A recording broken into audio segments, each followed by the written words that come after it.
10-Minute Jazz Lesson Podcast, episode 149.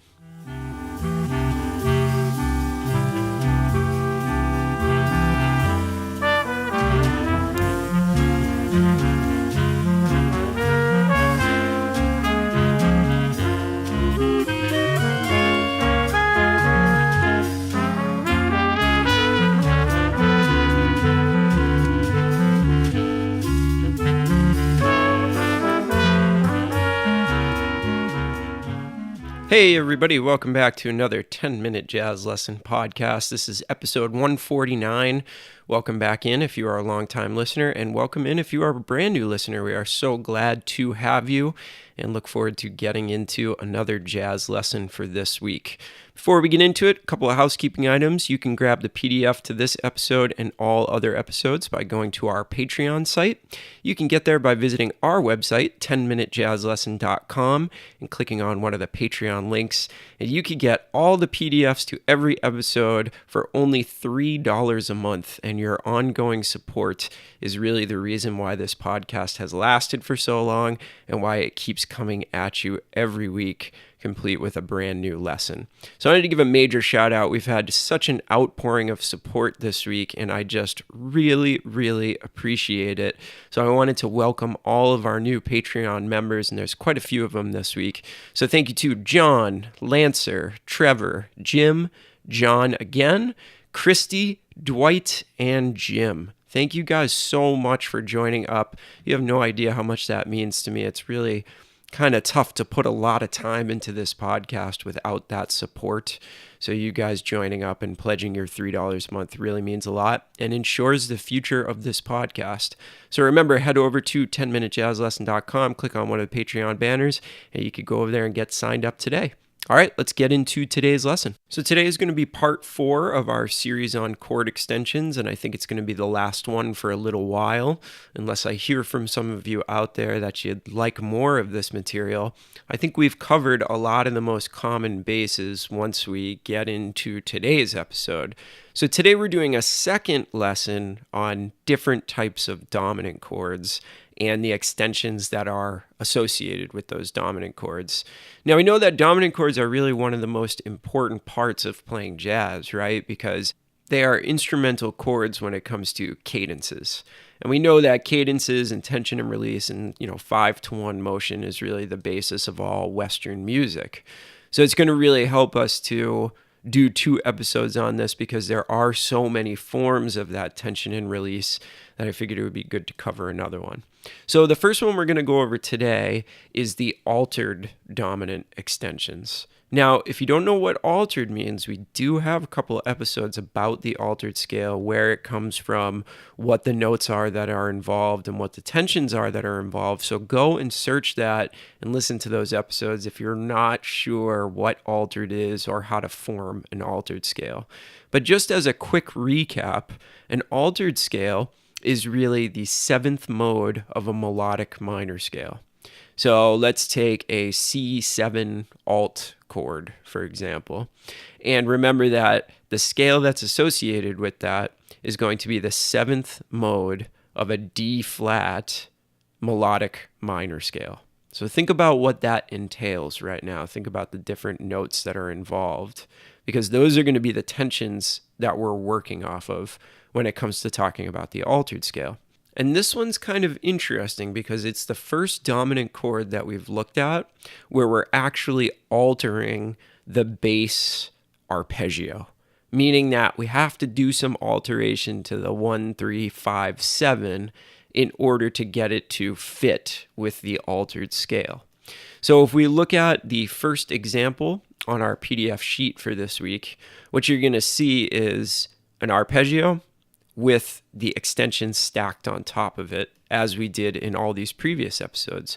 But you'll notice one weird thing. So if you look at the first example, you're going to see 1, 3, but then you're going to see however you want to think about it. And this is an interesting part of this, is that different people are going to think about it in different ways. But you see either a sharp 5 or a flat 13. And the reasoning is that this scale actually omits the 5th of the dominant chord. If you think about that melodic minor scale that is associated with the altered scale, what you realize is that there's no fifth. It goes right from the sharp 11 to what I like to call the flat 13. So there you go. That's how I think about it. I don't think about there as being any fifth. I think about there as being a flat 13. Now, your alternate way of thinking about this is that you can actually think about that note as a fifth. You can think about it as the sharp 5, and then there's no 13, right? So obviously when I teach you guys, I teach you from my point of view. So I'm showing you this with what I would consider a flat 13.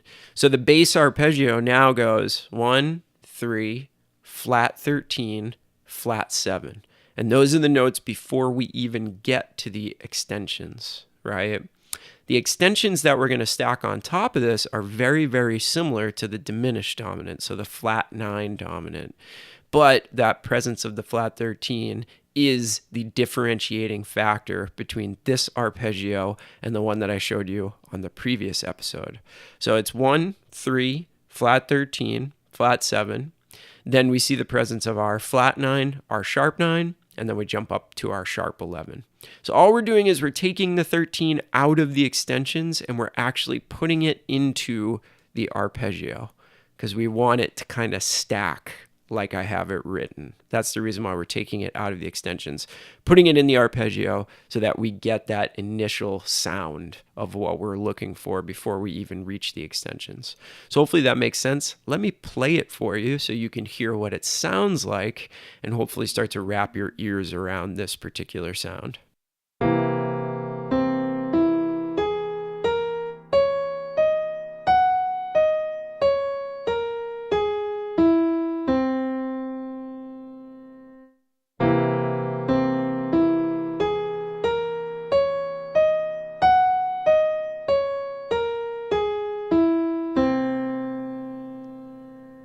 So I think about that one as the most tense dominant chord. It has the most opportunities for tension, and therefore it has kind of the darkest, most cutting sound to it.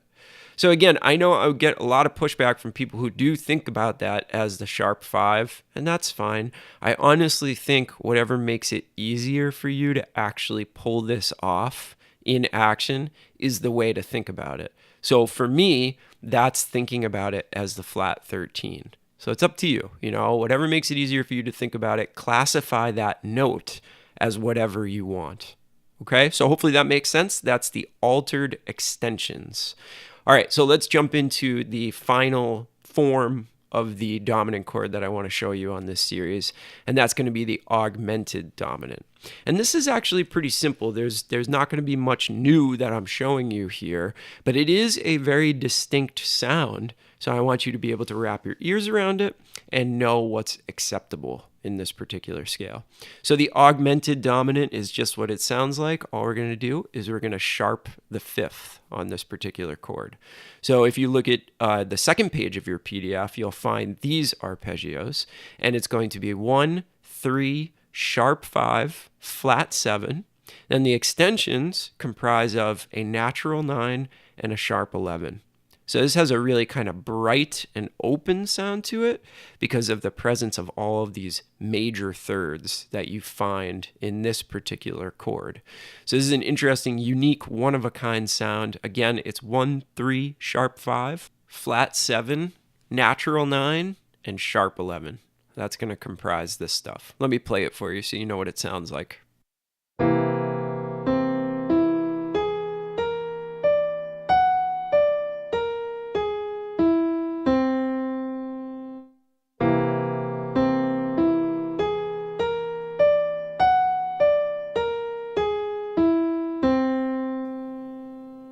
So you can hear that is a very, very different sound than altered or diminished or really anything else that we've gone over, but it's such a fantastic sound to use over a dominant chord.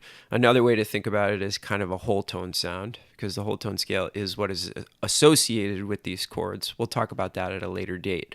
All right, so hopefully this series really helps you guys, and hopefully it gives you something to work on. It clarifies some things for you so that if you see some of this chord nomenclature, you're not going to be guessing about what kind of notes you can use. and make a little bit more sense on what direction you can go when you see some of these chord symbols. Okay? Let me know what you think about the episode. Let me know any questions you have. The place to do that is the 10-Minute Jazz Lesson community group on Facebook.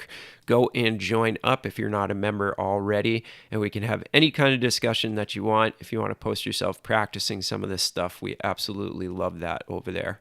Okay, hope this was useful for you. We'll see you next week. Have a great weekend, everybody. Remember, if you want to grab the PDFs to these episodes, head over to our Patreon site, 10minutejazzlesson.com. Click on one of the Patreon banners.